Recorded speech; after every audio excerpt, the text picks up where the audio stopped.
tayo sa Maragondon Bridge. Papunta na tayo na bundok. Ganda dito. Punta tayo ng Mangayin. Paano?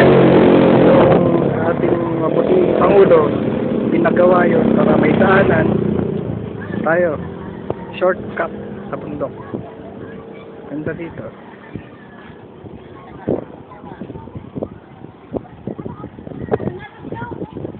Doon tayo dadaan, ma'am.